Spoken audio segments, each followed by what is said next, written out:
Great. So we're going to come and talk today about DNAFit, sport and health genetics, the new frontier in sport, fitness and health.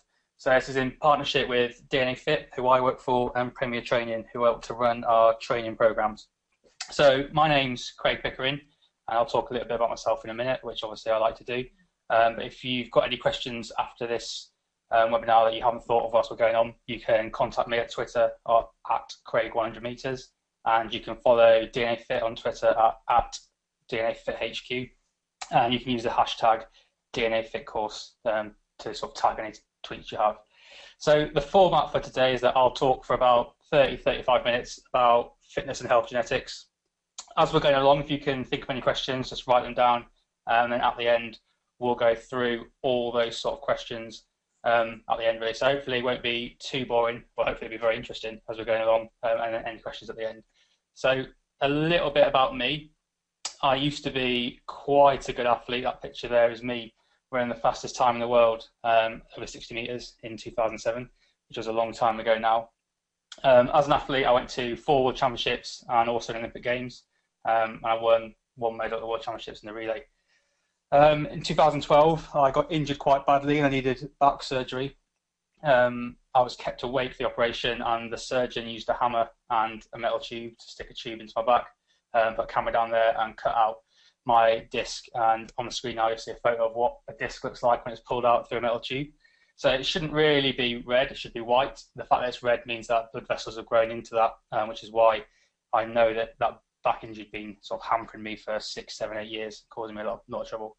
After having that surgery, I couldn't compete at the London Olympics, which is obviously very disappointed. And then after that, I transitioned. Well, I had a choice really. I was taking off lottery funding for athletics, so I could either get a real job, which I didn't really want to do, or find someone else to pay me to do sport. So British Bobsleigh asked me to go and try out for them. I went along and I broke all their testing records. And then 3 weeks after that, this is me competing at the 2013 World Championships, where I came 19th in the 2-man. And then about a year after that, I was selected for the Olympic Games in bobsleigh, which made me only the 8th British athlete to be selected for both Summer and Winter Olympics. Unfortunately, when I got to the Olympics, the Winter Olympics, I got injured, so I couldn't compete and flew home and had to retire. And that's kind of how I got involved with DNAFit. So one of my best friends from athletics, Andrew Steele, was my boss at DNAFit, and he sent me a testing kit and said, why don't you give this a go? We're sort of sending this kit to athletes and higher profile people and seeing what they think, and just collecting feedback. So if you let us know what you think, and if you think it's all right, then we'll probably go and try and push it out to more people. So I took the test and it was really interesting. It sort of showed me things that I'd already knew, but had taken me a long time to figure out. And I think had I had that test 10 years previous, when I was a professional athlete at the start of my career, it might have changed, or it definitely would have changed some of the things I would have done in my training, which obviously would have been beneficial to know there. So what I do now is I work for DNAFit. My full title, which sounds quite grand, is Head of Sports Science. It used to be Head of Sports Science in Professional Sport, until I read somewhere that the longer your job title, the less important you are. So I cut out that last bit to make myself seem a little bit more important. So the overview for today, we're going to talk about what DNA is, how we can use it to sort of make better decisions. We're going to look at how the research in exercise and health genetics is done. We're going to do that through 3 specific examples that fall under fitness genetics. I'm going to talk reasonably briefly about diet genetics and what sort of diet things we can use to make better decisions. And then at the end, I'll talk very, very quickly about the DNAFit product range and how trainers like you can get involved and help your clients out a bit more. And then, like I said, we'll cover any questions at the end there. So very briefly, we're going to talk about what DNA is. This could be really complicated, but hopefully it won't be. Hopefully I've simplified it down quite nicely to about GCSE level, or maybe even a bit easier than that. So we've all got DNA in our body. It's found in 23 pairs of chromosomes. So you have 46 chromosomes in total, and they're found in every cell in our body apart from red blood cells. So they contain all the information for living processes. So they create proteins, and these proteins can be structural, so bones, skin, hair. They can be enzymes, they can be hormones, they can have function in the immune system. So everything that happens is coded for by our DNA. And so if we can understand our DNA, that's really, really important and useful for us. We've got about 3 billion base pairs of DNA, so there's a lot of DNA in our body, and we've just mapped it all through the Human Genome Project. and now we're starting to sort of try and understand what each different gene does. There's some good research on some genes, and there's no research on other genes, and there's a little bit of research on some other genes. So the level of research is largely variable across the board, really. What we're interested in at DNAFit and in this webinar is something called a single nucleotide polymorphism, or SMP, which is its initials, or SNP, as we will call it. So SNPs are what we're looking at. And all that is that's a substitution of one base for another base. So in our DNA, there's essentially 4 letters which are bases. These are A, T, C, and G. And your DNA is loads of these letters long, all these bases, and 3 bases in a row will code for an amino acid. So some proteins that are coded for by DNA might be short, they might only have 20 amino acids in, whereas some can have 20,000 amino acids in. So there's various different lengths, which will depend on how many letters are made up. And what a single nucleotide polymorphism is if one letter is changed for another letter. So if a C is changed for a T, for example, or if a G is changed for an A, that's a SNP. And what we want to know is what effect does this SNP have, if any. It doesn't always have an effect, but usually changes the amino acid which is produced, which then will change the protein which is produced slightly, and so it could have a different effect. If it does have a different effect, that's what we want to know about. So essentially what we need to remember is that genes are 50% of what we are, so that's our genotype, and then what happens in our environment also plays quite a large role in the outcome of what happens. So genes are about 50%, environment's about 50%, and that creates your phenotype. So if you've got really good genes but a terrible environment, so you've got poor diet, poor lifestyle, your outcome or phenotype won't be very good. Whereas if you've got less ideal genes but a really, really good environment, you can still have a really good outcome and a really good phenotype. And when we look at my genes at the end of this, you'll see that I don't actually have that good genes, but I managed to perform at quite a high level. So I'm an example of somebody that really made the most out of their environment with a reasonably good start point genetically, but certainly not as good as some other people.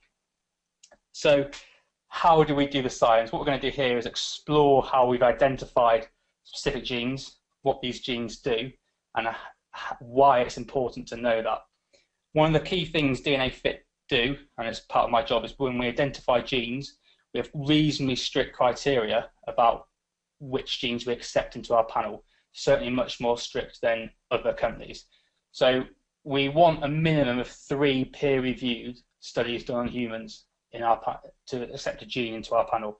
So some of these genes will have over 100 studies on them, and that's really good. Some will have 3, but that's still a lot more than other companies go on. Some companies make recommendations based on genes where the research is only done in animals, like mammals, which is still, it's a reasonably good start point, but we need to be done in humans to understand that. And there has to be a strong consensus behind those genes for us to accept them. So it doesn't matter if one study finds one thing and 2 studies find another, we won't accept that gene. We want the studies to find essentially the same thing. And we also have to make sure that the genes that we look at are modifiable. So that means if you know what version of that gene you have, can you make a difference for it? So one of the most famous genes that we don't test for is a gene linked to Alzheimer's. And if you have that gene, you essentially have a 20 times increased risk of having Alzheimer's disease. So you probably will get Alzheimer's. There's nothing you can do about that. So we don't think knowing that's important. It's better to find that out a bit later on. And from an ethical and moral standpoint, knowing that early on is slightly problematic. So what we're going to do is I'm going to talk about a specific gene, which is called ACTN3. And then I'll go through all the science behind that, which will give you a good indication of how we've come up with the kind of conclusions we've got at DNAFit. So before we start, it's important to know that the different versions of ACTN3 you can have. You can have the RR version, or on our test we record that as CC, or you can have the XX version, which is called the null version, and on our test that's TT, or you can have the middle version, RX, or on our test that's CT. So this is the first two we're looking at, which is called ACTN3 genotype, is associated with human elite athletic performance. These researchers were based in Australia, and they've got a large group of Australian athletes. They've got 430 Australian athletes, roughly half of which were power-based athletes, so sprinters, short course swimmers, that kind of thing, and roughly half were endurance-based athletes, so endurance runners, rowers, long-distance swimmers. They also had a control group of 436, and what they wanted to do was compare what is the difference in ACTN3 genotype between these power athletes and the control group, the endurance athletes and the control group, or between the power and the endurance athletes. Is there a difference? They want to know. And if there is a difference, what difference is that and what effect does that have? So when they looked at the control group, they saw that about 18% of the control group had the XX or null version of this ACTN3 gene. So essentially this version of the gene was a bit shorter in them than other people, so it didn't allow them to have the full effect of this gene. And when they looked at the power group, they noticed that only about 6% of power athletes had the XX version. So it was significantly underrepresented in the power group. And in fact, the higher level the athletes in the power group were competing at, the less versions of the XX people they had. So in fact, in the elite Olympic level sprinters, none of them had the XX version, whereas 18% of the controls did. In the endurance group, they saw essentially the opposite effect. So whereas 18% of the control people had the XX version, in the endurance group, 25% of them had the XX version. So they started to sort of come up with an idea that if you had the XX version, that was reasonably negative for speed and power training. If you had the XX version, that was potential positive for endurance-based training. And then they also looked at the other versions of the gene, so the RR version of the gene, so someone that's got a double positive for that gene. And what they found is that in the control group, about 30%, so 3 in 10 people had the RR version. Whereas if you looked at the sprint and power group, that went up quite a bit to 50%. So they started to then see that if you had at least one R allele, so at least one R letter out of 2, that meant that you had a reasonable chance of being quite successful at sprinting, or certainly positively adapting to sprint-based training. There's 3 other studies here that sort of show that similar kind of thing, and they're quite interesting. So the top one looked at ACTN3 genotype in elite Jamaican and US sprinters, and what the researchers there, led by Scott, found was that in about 97% of these elite US and Jamaican sprinters, they had the RX or RR version. So again, the XX version was significantly underrepresented. Only about 3% of people had that. In the middle study here by Roth, it looked at elite powerlifters and bodybuilders. And again, it found the XX version occurred in them much less than it did in the control group of normal people. And the final study here looks at the effect of this gene on a group of Greek adolescents. So these Greek people had never had any athletics training. They did a 40-meter sprint test, and the people that had the RR version were much quicker at this 40-meter sprint test than the XX people. And that's quite a powerful study to understand, because it shows that even without any training, the type of gene that you have here has a prediction on how quick you are. And then if we do training, it may or may not have an effect on that. And that's what one of these studies looked at, was what does ACTN3 actually do? And this study here was looking at ACTN3 with regards to fiber type distribution. It found that if you had the RR version, you generally had about 5% more type 2X muscle fibers than people with the XX version. So it seems that people with the XX version of this ACTN3 gene, they struggle to produce type 2X muscle fibers. People with the RR version can produce it much easier. And this makes sense once you realize that the ACTN3 gene codes for a protein which is found in the outside of type 2X muscle fibers. So type 2X muscle fibers are kind of super fast twitch muscle fibers, if you want sort of nice, easy definition of them. And people with the RR version have more of them. So people with the RR version, from the study, we know they can produce much more force at high speed, which makes them much more likely to excel at sprint-based sports or heavy force sports which have a speed component, such as Olympic weightlifting. So now we're starting to build a bit of a mechanism which enables us to understand why ACTN3 is important, what it does, so it's part of type 2X muscle fiber cells. Now we need to look at what effect training has on that. So do people with different versions of ACTN3 genotype respond to a training program to different extents? And this is one of the studies in this series of kind of research on this question. And so it looks at giving a set of people the same training program, and then did people with the RR version respond differently to the XX version? And it turned out they did. So people with the RR version during a strength training program generally see greater increases in 1 rep max and muscle size, whereas people with the XX version generally see better adaptations towards muscular endurance. So starting to get really much more usable information now. So we know if you've got your ACTN3 genotype, we can predict how you'll respond to a type of training, or how well you respond to a type of training. And that obviously has major importance when you're designing a program, so you can become much more efficient and effective at designing a training program if you know what versions of these genes you have. And there's a sort of whole host of other studies trying to explain this.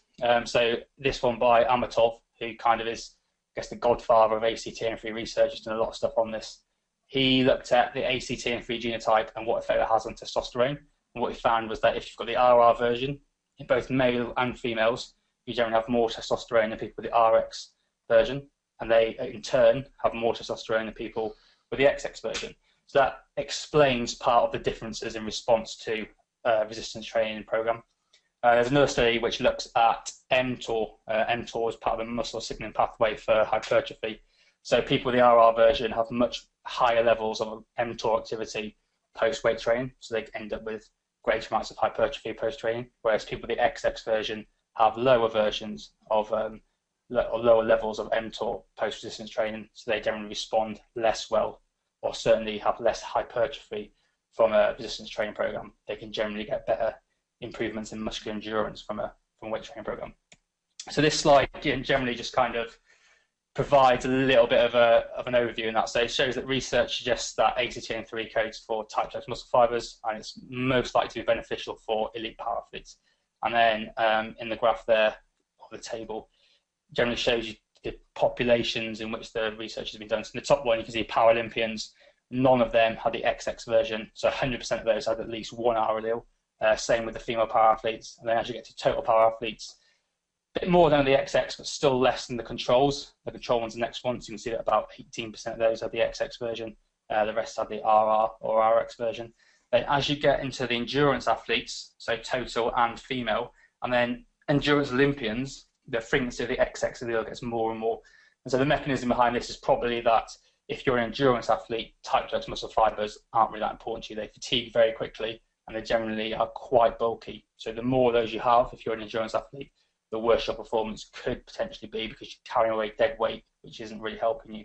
Whereas if you've got less of those and you're an endurance athlete, you're a bit sleeker, a bit more lean, carrying less weight as you're doing this endurance activity. So that could potentially be helpful.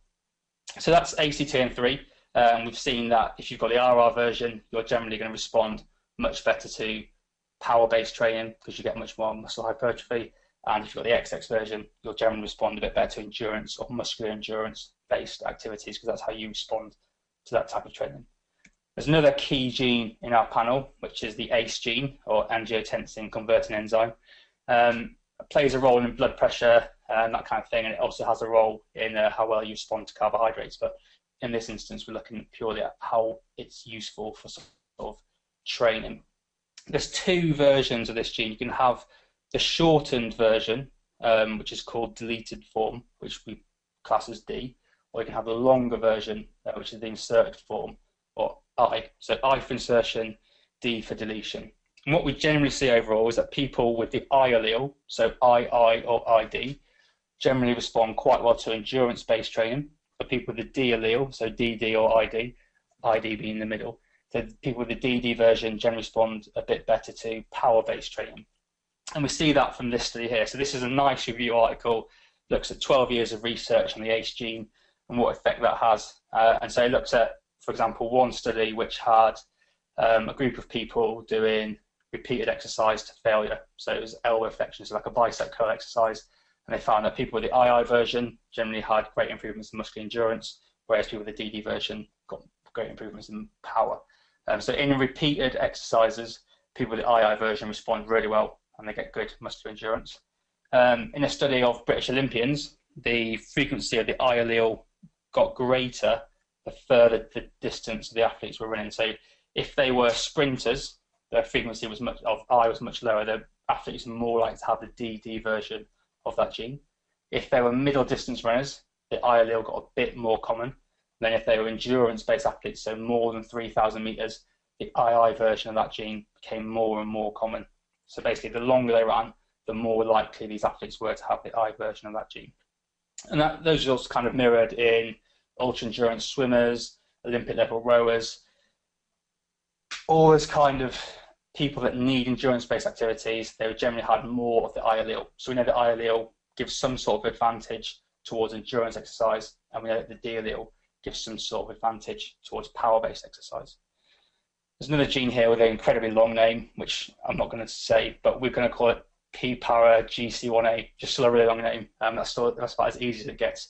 So this gene codes for, or is involved in, mitochondrial biogenesis, which is a response to aerobic training. So in aerobic training, one of the ways you get better to that and adapt to it is your body can produce more mitochondria, which then mitochondria being the site of where energy is produced. If you've got more mitochondria, you can produce more energy, so you can last for longer in an aerobic-based activity. And all the research indicates that if you've got the G allele, so GG, you're generally going to be better at aerobic or endurance-based activities than people with the GA. And again, people with the GA are going to be better at aerobic-based activities than people with the AA. So one of the examples of a research study which showed this was this one. So does PPARGC1A, that incredibly catchy gene, and PPAR alpha polymorphisms influence sprint or endurance phenotypes. So this was done in elite level Israeli athletes. There were 185 elite level Israeli athletes and 240 controls. And they basically looked at what versions of these genes they had. And obviously we're interested in the first one, PPARGC1A. And they found that in endurance athletes, the A allele was essentially not present. So the AA genotype was not present at all in high level endurance athletes. So we know that people with the AA version don't respond as well to endurance training, whereas people with the GA version respond reasonably well, and the GG version is significantly overrepresented in endurance athletes. So having the GG version means that you're better at producing more mitochondria, which means that you respond much better to endurance-based training. So that's kind of a very, very brief overview into 3 key genes in our power and endurance response panel, which is part of our fitness report. We also look at genes linked to VO2 max response. So if you gave 1,000 people the same sort of aerobic training program, you'd see high responders, you'd see moderate responders, and you'd see low or non-responders. And depending on what versions of genes you have, depends on which category you fall into there. We also look at injury risk, which is to do with genes linked to collagen, especially type 1 and type 5 collagen. This type of collagen is found in your tendons and ligaments and is shown to be or play a role in Achilles tendon injuries, patellar tendon, cruciate ligament, shoulder dislocations, lower back issues. So if you know what versions of these genes have, you can make changes in your training or do the correct prehabilitation stuff and better target your overall injury prevention stuff to reduce your chances of these injuries. And then we look at recovery speed, which is linked to how well you can deal with oxidative stress and inflammation. So after a training session, obviously there's a lot of oxidative stress and inflammation around the cells. How well you can get those to baseline is really important. If you can't get to baseline before the next training session, what happens is you go down the ladder of coming towards overtraining or fatigue or injury. So knowing how quickly you naturally recover enables you to modify your environment, because remember, genes are 50% of the picture, environment's 50% of the picture. If you can know the gene half, what can you do in your environment to improve your recovery? And one of those is the recommended macronutrient dosage, which is the last part of that slide there. And you can also sort of use other recovery modalities to increase your recovery. We also have a second line which looks at the diet type and what diet genetics can do for you. So we give you your ideal diet type for weight loss or weight management. So it could be low carb, it could be Mediterranean, it could be low fat. And that's comprised mostly of your carbohydrate sensitivity and also your saturated fat sensitivity. So depending on how sensitive you are to those, determines how much of those you should have in your diet, which in turn then determines what type of diet you should be on. How sensitive you are to salt, alcohol, and caffeine. If you've got a raised or normal need for antioxidants, omega-3, vitamin B and vitamin D, and whether you've got lactose tolerance and how likely or what your risk factor is of developing celiac disease. So I've spoken already about the diet side, about the fitness side. Now we're going to look at the diet side. So what about the diet? Well, there's sort of 2 areas or 2 key genes we're going to look at here. We're going to look at the FTO gene, which is strongly linked to obesity, and how much fat you have in your diet has an effect on that, and also caffeine. So I guess the first place to start is that the standard fat loss diet for most people is a low carb, high fat diet. And if we put 1,000 people on that, we'll see most people will lose weight on that, but some people won't. So those people are failed by the standard dietary advice. And the FTO gene goes some way to explaining why those people don't respond that well to that type of diet. So this researcher here, Emily Sonnestat, she had a group of 23,000 Swedes, so a massive sample size, and she looked at what version of the FTO gene they had, how much fat intake they had, and how fat they were. There's 3 versions of this gene. You can have the TT version, which is low risk. You can have the AT version, which is moderate risk. You can have the AA version, which is an increased risk. And what this graph here shows quite nicely is that if you've got the TT version and you eat more fat, you don't really get that much fat. If you've got the AT version and you eat more fat, you get a little bit fatter. Whereas if you've got the AA version and you eat more fat, it's quite a linear approach, you just get fatter. So people with the AA version, if they're on a higher fat diet, they are more likely to have a high body fat percentage and be obese. So these are the people that have failed by a high fat diet because they just don't respond particularly well to that. And on this graph on the other side, you can see leisure time physical activity. People with the AA genotype, they don't respond very well to low physical activity. They only lose weight or have a lower body fat percentage if they're in the highest quintile of exercise. So these are people that if they have short, regular intervals of exercise, they respond really well to that. Whereas if they don't have as much exercise on a weekly basis, they generally won't respond quite as well and they won't lose as much weight. So if you've got people on a low carb diet that have the AA genotype and you've only got them exercise 3 times a week, they're probably not going to lose as much weight as they could be. So something really important to know. And then the same researchers with the same group of people looked at what happened if you put people on a high carb or a low carb diet or a high fat or a low fat diet with this FTO gene. And what they found here is that the white is TT, so low risk, and the black is AA, so high risk. So with fat intake, essentially, the more fat these people ate with the AA genotype, the fatter they became. So if they had the AA version, they were about 2.5 times more likely to become obese on the high fat diet. And it was the same with carbohydrates, same but in the opposite way around. Whereas on a high carbohydrate diet, they weren't at a significantly increased risk of becoming obese. Whereas on a low carbohydrate diet, they were about 3 times more likely of becoming obese. So these are people that, as I've said before, are failed by a low carb diet. They need to be on a higher carb intake. So if you've got clients that don't lose weight quite as well on a low carb diet, it could potentially be down to their genotype here. Some of the important things from this study is that people with the AA genotype actually consume slightly less energy than AT or TT. So it wasn't as they're eating more total food. In fact, they actually ate a bit less food. And they were also twice as likely to underestimate how much food they were eating. So everyone generally underestimates how much food they eat. That's part of the reason why, as a country or a species, we're quite fat.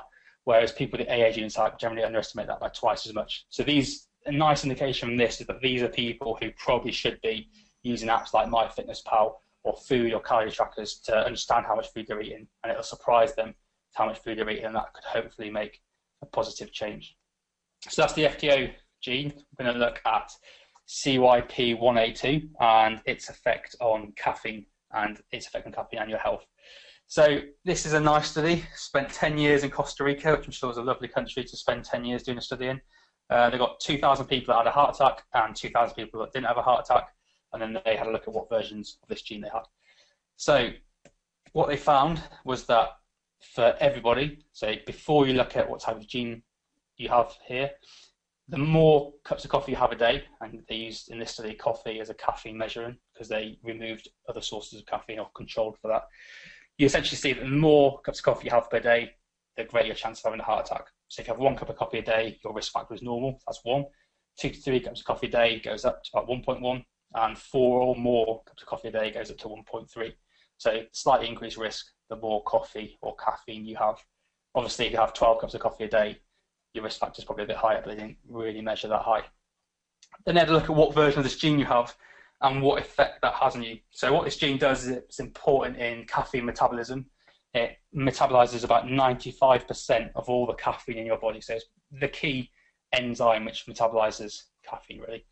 And there's 2 versions you can have. You can have the AA version, which makes you a fast metabolizer, or you can have the CA or CC version, which makes you a slow metabolizer. So AA, fast metabolizers, CA, CC, slow metabolizers. What it did is looked at what effect the version of this gene has on your chance of having a heart attack. And if you're a fast metabolizer, the more cups of coffee you have, essentially there isn't really much of an increased risk of having a heart attack. It goes up to about 1.1 if you have 4 cups of coffee or more a day. If you're a slow metabolizer, it's quite a big change. So again, if you have 1 cup of coffee a day, you've got the normal risk of 1. If you have 2 or 3 cups of coffee a day, it goes up to 1.3. And if you have 4 more cups of coffee a day, it's up to almost 1.7. So these are people that are at much more risk of having negative issues with caffeine the more caffeine they have. So if you're a slow caffeine metabolizer, it makes sense to limit your caffeine intake.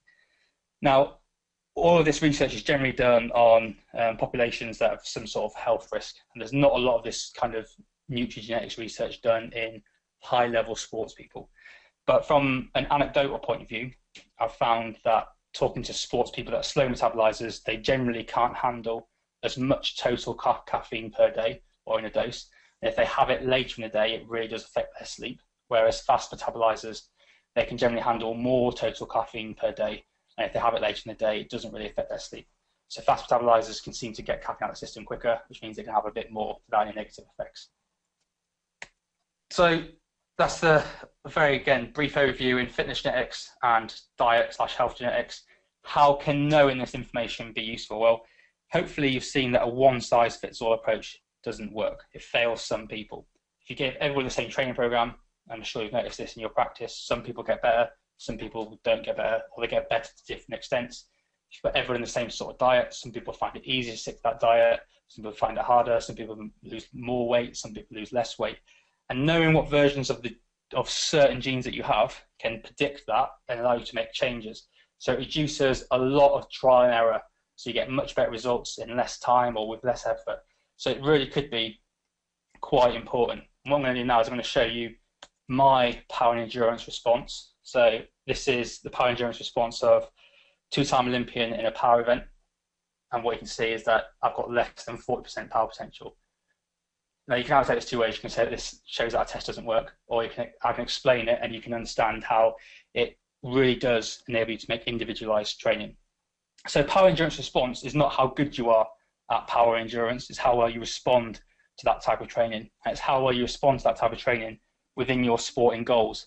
So obviously I was a sprinter, so my goals were to be as fast and as strong as possible. And what I found was that relative to my peers, the best type of training for me in the gym was reps of sort of 5 to 8, whereas for them it was reps of 1 to 3. So they were doing more power-based training, and I was towards the endurance end of the spectrum for a power athlete. On the track, they responded really well to flying 30s or 60-meter sprints, whereas I did much better with longer sprints, so 150 meters or 200 meters. So again, they were doing traditional power, highly specific training for a sprinter, and I was doing more endurance-based training for a sprinter. So I was towards the endurance end of the spectrum. As I sort of got older and I got better, so after I'd been to an Olympics and a few World Championships, I moved across to quite a well-known athletics coach who put me on a lot of specific training for sprinting, and I actually ran slower because it worked for most sprinters, but my genes aren't the same as most sprinters, and so it let me down a little bit more. So I'm a prime example of someone that's been let down by the one-size-fits-all approach, which is quite one of the reasons why I'm so passionate about trying to make changes and help people understand that a one-size-fits-all approach fails some people. We've also had some really good marathon runners, so sort of sub 2:30 marathon runners that have got a high power potential, so 60% power potential, and they found through their training that they respond much better to sort of low total distance work but high intensity. So if they're preparing for a marathon, instead of going for your long sort of 20, 15-mile runs, they'll do much better off 3-mile repeats at higher intensity. That's how they get a little bit better for that. So that hopefully in a very short amount of time has explained the power and endurance response and why knowing that might be important. I'm going to give you a vitamin D example now. So the vitamin D is found in our diet report, and depending on what version of the VDR gene, which is vitamin D receptor gene, depends on your baseline levels of vitamin D and your response to supplementation. So you can see I've got the CT version, which means that I've got a raised vitamin D need. So I will generally have lower baseline vitamin D, and I'll respond a bit less well to vitamin D supplementation. So why is knowing this important? Well, vitamin D plays quite a large role in immune function, bone health, and also muscle power. So as a power-based athlete, knowing my vitamin D levels is quite important. And give you a nice N=1 study, and that one is me. So I'm the only participant in this study because I've done it myself. But British Athletics, they decided that they wanted all their athletes to have at least 15 nanograms per litre of vitamin D, and ideally they'd have it as close to 100 nanograms per litre. So they wanted athletes to be at 100 nanograms per litre. So all athletes had vitamin D test in 2008, and that was 55 nanograms per litre, so just above the minimum cutoff and quite a long way away from the maximum level required. And so they gave me a standardised vitamin D dosage of 500 units a day, followed that for 2.5 years, so quite a long time. Then I had another blood test, and I was 86. So I had got a bit better. I improved my vitamin D, as you'd expect from such a high dose. But I haven't got anywhere near the optimal level of 100 nanograms per litre. So still quite a long way off. Whereas other athletes who had been doing the same training as me, spent roughly similar amounts of time in the sun, and had the same amount of supplementation, they'd reach that 100 nanograms per litre, so they could scale back their supplementation slightly, whereas I hadn't quite got that. So different people have responded to a different extent. And then, like I said, I've got the CT version of this gene. So had I known after my initial blood test that I had the CT version of this gene, I could have taken more vitamin D than people with the other version, which gives them a higher baseline and a higher response. And that would have enabled me to get closer to 100. So I wouldn't have sort of had to wait for the second blood test. I could have made a better prediction about how that would have affected me. So very quickly then, we'll go through the DNAFit range of products. There's sort of two main products we sell. One of them is the fitness report, which is yellow and looks like this, and I've spoken about that a little bit. And the other one is the diet report, which is purple and looks like this. And again, I've gone to just do some of the key genes there. Now you can buy these as standalones, or you can buy them together and you get a discount to buy them together. And most people do generally buy them together because it's better value for money and more information. So pretty good.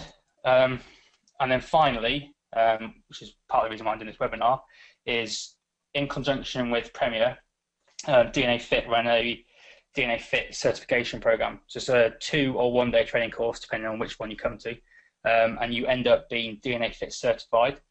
Why is this important for you? Well, it means that you can then provide information on our products, and you can sell on our products, so you can buy at a cost price, sell it to your clients for a higher price, and you can keep all the sort of profit on that. And that's useful for you as it's an increased revenue stream. It's also useful for your clients because they get better results. They can remove the trial and error, and they end up with better results. They're more likely to stay with you. They're more likely to tell their friends that they've had an effective training program from you, an effective diet plan from you, so you get more business. So overall, everyone really kind of wins from that. It's a nice win-win scenario, which is part of the reason why I'm doing this webinar, to make that, or make you aware of that. That is more or less what I want to say. I've droned on for long enough, almost 40 minutes.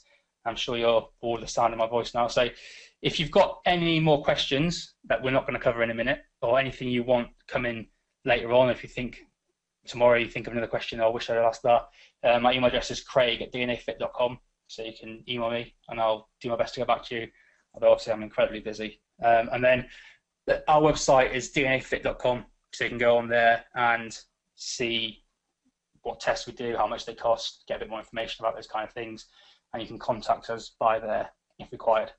So that's all I want to say. If you've got any questions, please type them into the questions box. If you haven't, it'll be a bit awkward because we'll just be waiting here for a while. So hopefully someone has got some questions. I'll wait a minute, and if no questions come up, we'll leave it there. Cool, so I've got one question saying, can it predict sporting success?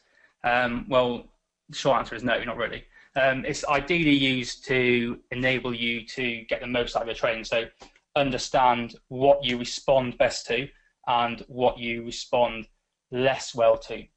And so that's important to know, because you can be much more efficient in the type of training you do. So you'll waste less sessions, which you're not quite good at, or you get the most out of other sessions.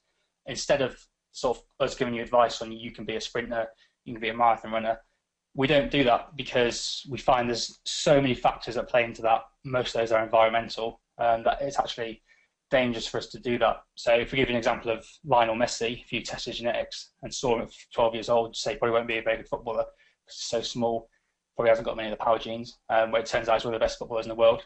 Similarly, if you looked at my genes, you might have put me into an endurance-based activity, which wouldn't have worked for me at all because I went to the Olympics in power-based sports. So that would have been quite an important thing to know. So that's quite good. Some of the questions: how are the tests conducted and how expensive are they? So the test itself is, at the moment, it's a cheek swab. So you'll buy a kit, you'll get a swab will come to you, you'll wipe it on the inside of your cheek, having not eaten or drank for an hour, you'll stick it in a tube, you'll post it to us, and then it takes, on average, 10 working days for us to get the results back to you. So it's nice and easy, it's a swab. At some point in the future, we'll be moving to a spit-based test, so you spit into a tube and then do the exact same process, send it on to us. How expensive are they? Well, the most expensive one's £250, then it gets significantly cheaper. The cheapest one's £99. So depending on which version you have, depends on the price, but all in sort of 250 quid.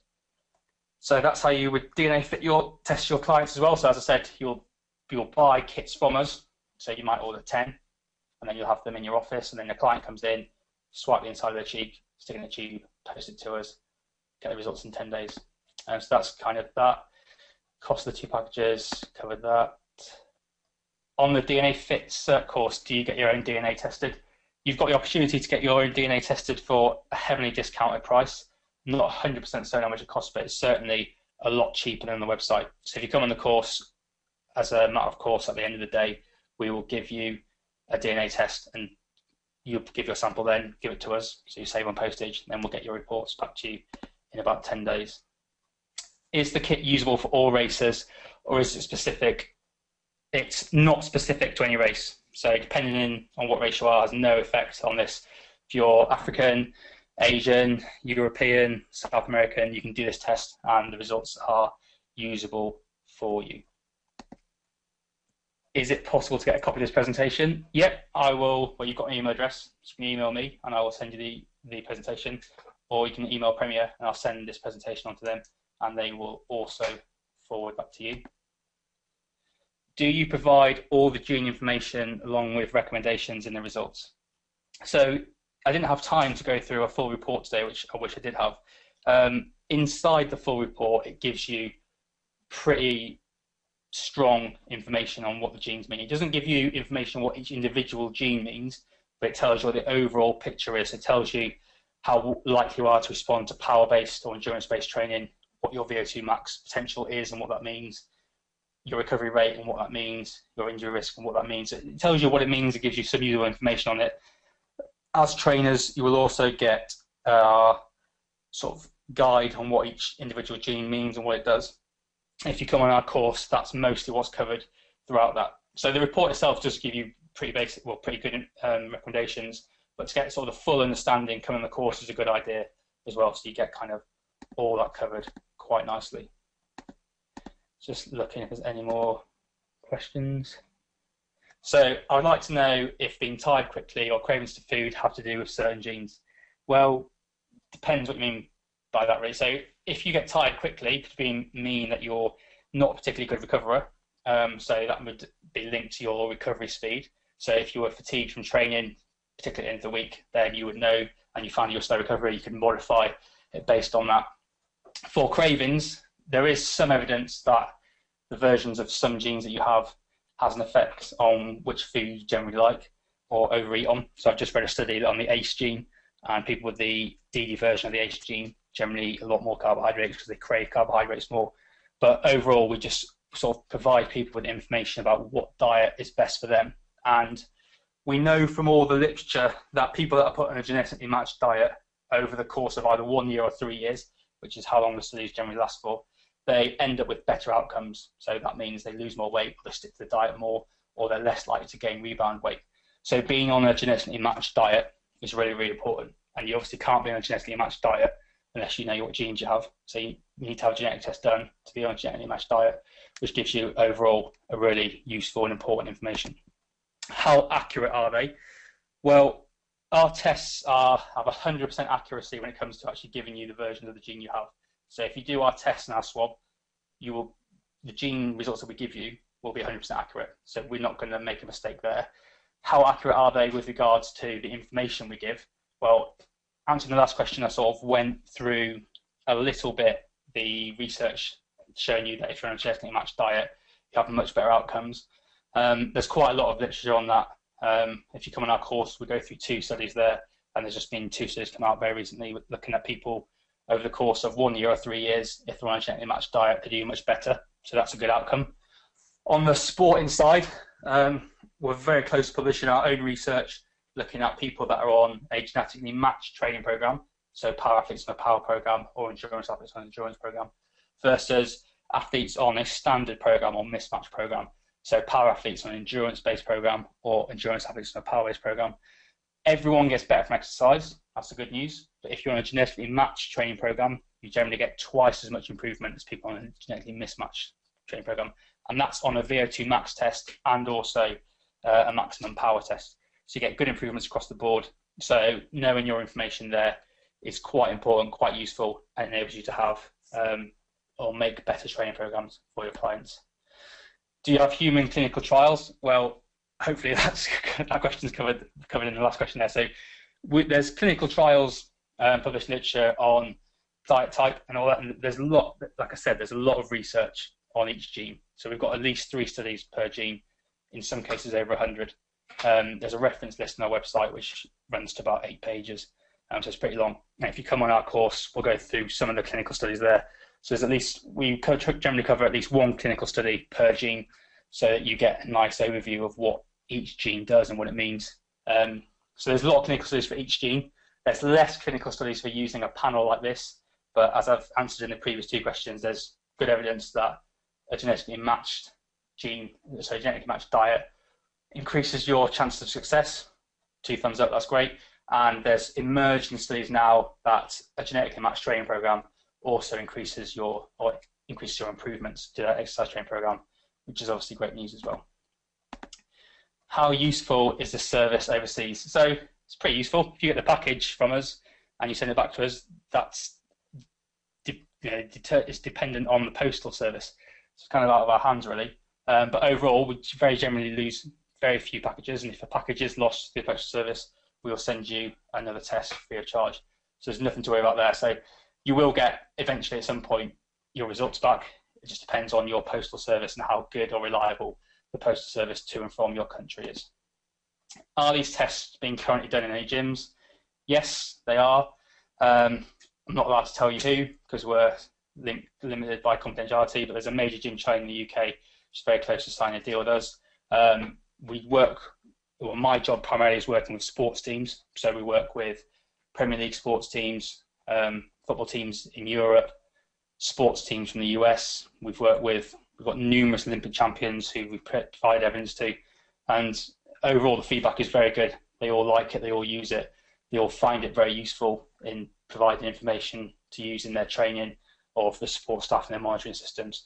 So overall, it's been very, very good.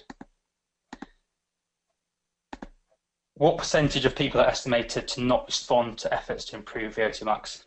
That's a good question, and it's a question I don't actually know the answer to. So in general, what we see is that most people are moderate to high responders. Very rare that we get non-responders from our tests, but I have seen some. What I would have to do is, if you email me after this, I will look at the Heritage study, which has got a lot of this information on, see what percentage of people were non-responders there. I can't imagine it was an incredibly high number, but it's certainly quite useful to know if you are a non-responder. If you're a non-responder to VO2 max, it doesn't mean you shouldn't do any type of training. It just means that you don't get the VO2 max improvements. So you still get good, positive health outcomes from that type of training, or you can pursue a different type of training and hopefully get a bit more out of it that way. Could we see a sample of the report? Yes, there's sample reports on our website. So if you go to DNAFit.com, you'll be able to find a sample report there. If you can't find it there, again, email me, craig@dnafit.com, or email info@dnafit.com, and they will send you a sample report.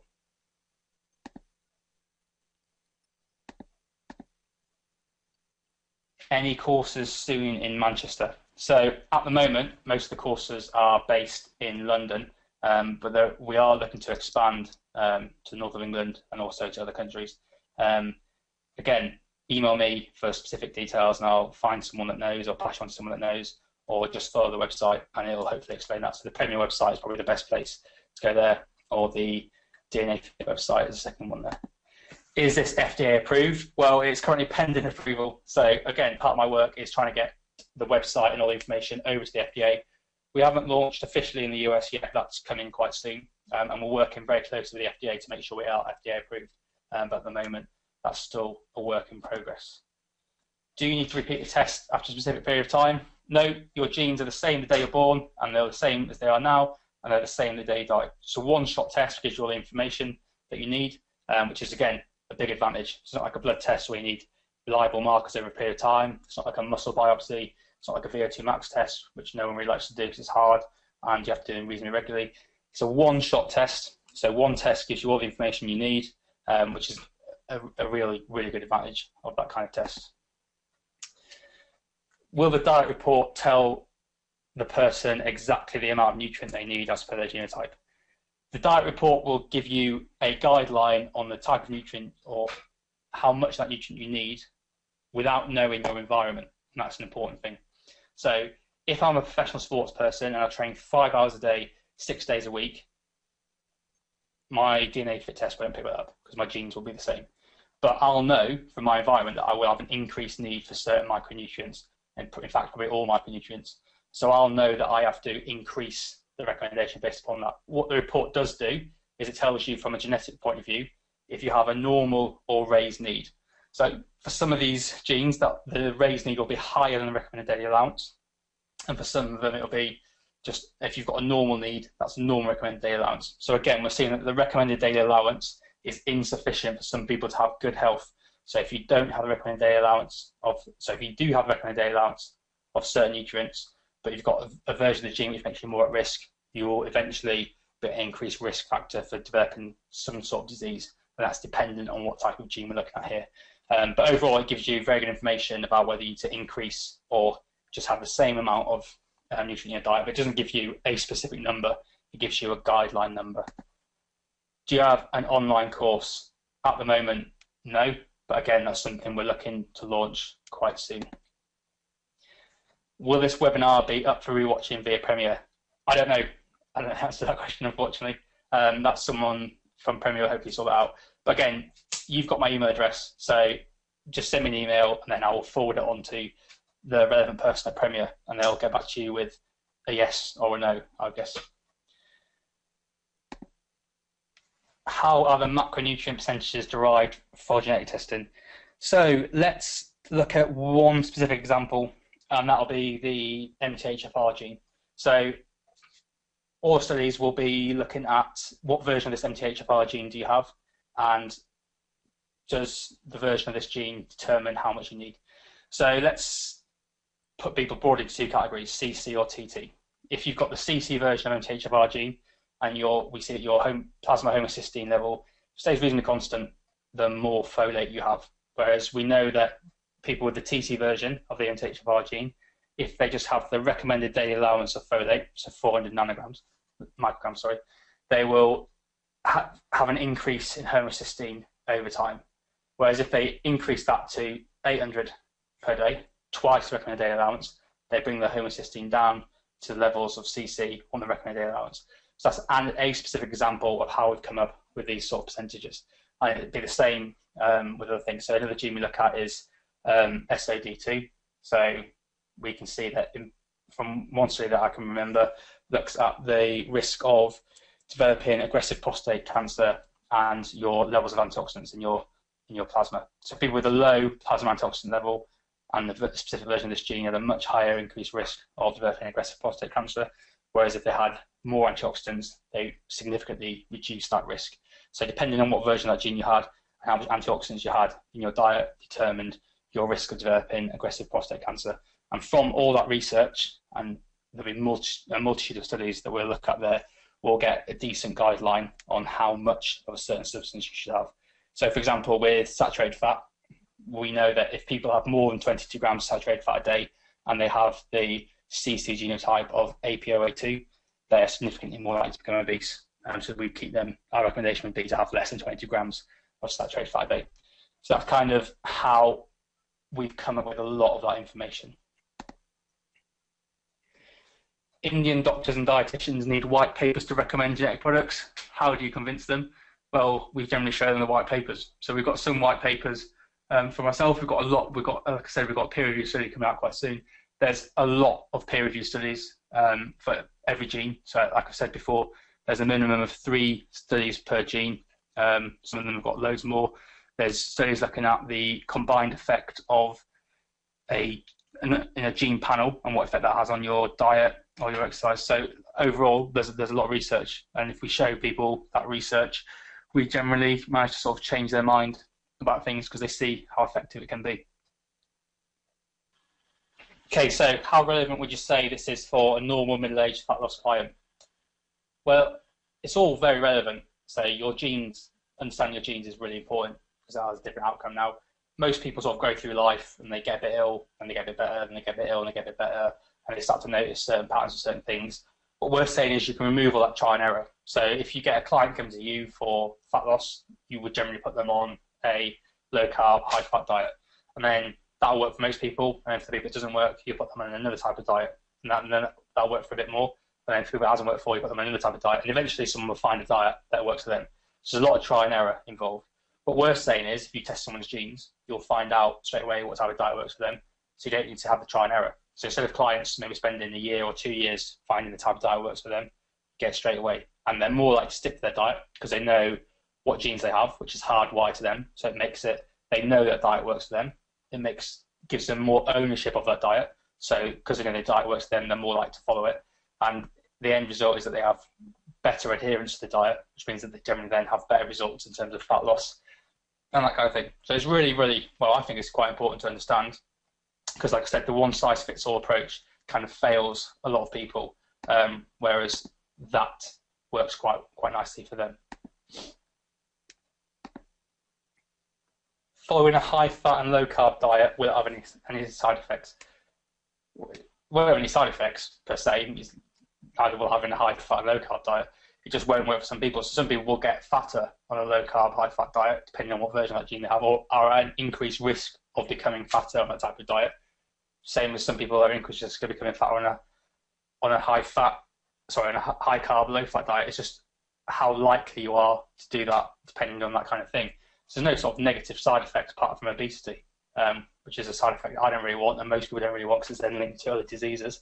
So what we're saying is the end result, if you want a genetically matched diet, can hopefully be a little bit better. Comparative study of only diet and geno diet, what are the results and basis of it? So, like I said, there's at least 4 studies that I know of, although there's probably a lot more on gene and diet interactions.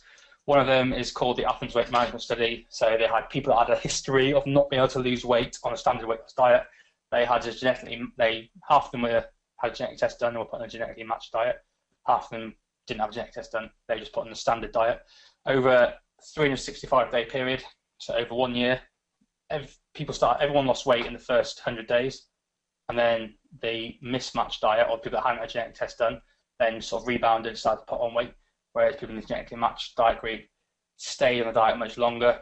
And after 365 days, people in the genetically matched diet lost more weight or had lost weight, whereas people on the mismatched or standard diet essentially just had gained a bit more weight. So they actually got fatter over the period of a year. So that shows reasonably well that knowing your genotype and being in a diet match that has a good effect. Another study looked at FTO diet, so FTO gene, what type of version you had there, and what effects were if you went on a 3-year Mediterranean diet plan. And they found that on a Mediterranean diet plan, people with a certain type of FTO gene lost more weight. So we know that people with that version of the FTO gene do better on a Mediterranean diet plan over a 3-year period. So they're 2 examples of the kind of studies that we're looking at. There's 2 studies coming out quite soon. I've just seen the posters of today looking at 6 genes in total. And then if you go in a genetically matched diet according to those genes, you end up with much better weight loss over the period of time. So again, on a diet, most people lose weight. What we're saying is you can stick to that diet for longer, or you can lose more weight. They're kind of the outcomes that we're looking for, that we like. Yeah, I can mail you those studies. So if you email me asking for specific studies, I'll send you the links for those studies. By doing the recommendations highlighted in the test, can you improve inflammatory conditions, for example, arthritis? That's a good question. I would say possibly is the simple answer there. So we'll look at some genes that are linked to inflammation, so especially IL-6, TNFs, tubular necrotic factor, C-reactive protein, those kind of things. I don't know if they're linked to arthritis or if there's specific arthritis genes would make that more or less likely. But we will give information based on some of those genes and how much omega-3 you should take to hopefully reduce the inflammation caused by those. Can these tests be performed on children? Yeah, they can. They can be performed on anybody. Anyone that came from their mouth and have a swab in their cheek will be able to have a test performed on them. As a company, we are reasonably uncomfortable testing people under 18. We would need parental.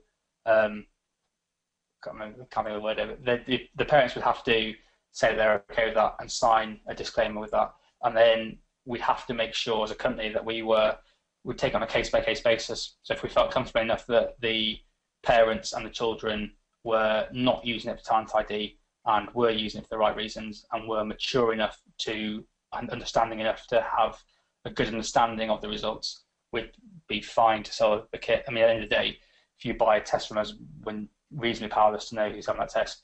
But as a company, we generally say if you're under 18, you need to get parental consent. That's the word I was looking for earlier. So parental consent for under 18s is generally the kind of thing we're after. People taking steroids or anabolic hormones, can they do this test?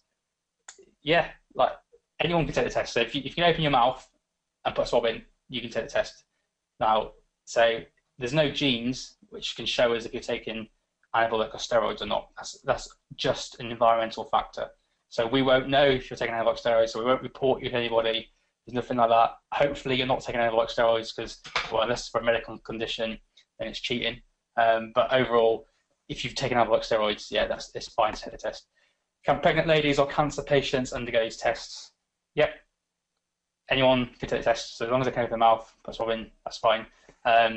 Again, our results are generally based on, we put a disclaimer in our results that the results are only really valid if you are of good health. So if you're a cancer patient, you're probably not of good health because you've got cancer. But overall, most people can get the results. Now, if you've got cancer or some sort of underlying illness, some of the results may be less applicable to you. But if you're a cancer patient and you want to know your power and endurance response, I don't think having cancer will determine whether you're more likely to do power or less likely to do power, but your genes will. So like I said, anyone can take the test. We generally have a disclaimer that people that aren't of good health, the results are a bit less valid, but with specific cancers, some of the results, I can't see any reason why that won't be the case. How high or low would you plan carbs, protein, and fat based on genotype? So we, at the moment, have 3 types of diet. We've got low-carb diet, low-fat diet, Mediterranean diet. So low-fat diet is less than 15% starch or carbohydrate, and you're allowed a lot more fibrous carbohydrate based upon that. A bit more fat, and then sort of 25% protein. Low-fat diet is essentially the opposite way around, so much less fat, a bit more carbohydrate. And a Mediterranean diet is essentially equal parts fat, carbohydrate, slightly more carbohydrate, a bit less fat, but more or less equal parts, and then about 25% protein again. So I have got a chart. I'm not going to email you, you email me if that's all right, and then I'll send it back to you through there. But that's kind of the broad recommendations we make upon that on those diet tapes.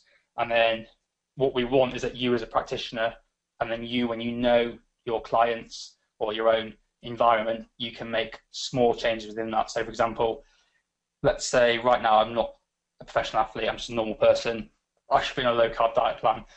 I'm quite confident taking my carbohydrate intake a bit less than 15%, maybe 10%. That's because I know my environment or respond to best.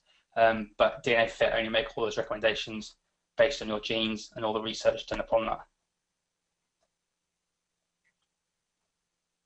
Are these tests mainly focused on finding a diet for optimal weight loss, or can you use them for improving insulin sensitivity in diabetics or bone mineral density for osteoporosis sufferers? Okay, so yes, the diets are linked for weight management and weight loss. Now, one of these genes that we test for with carbohydrate sensitivity is TCF7L2, which is pretty strongly linked to insulin sensitivity. So depending on what version of that gene you have determines your risk factor for developing type 2 diabetes.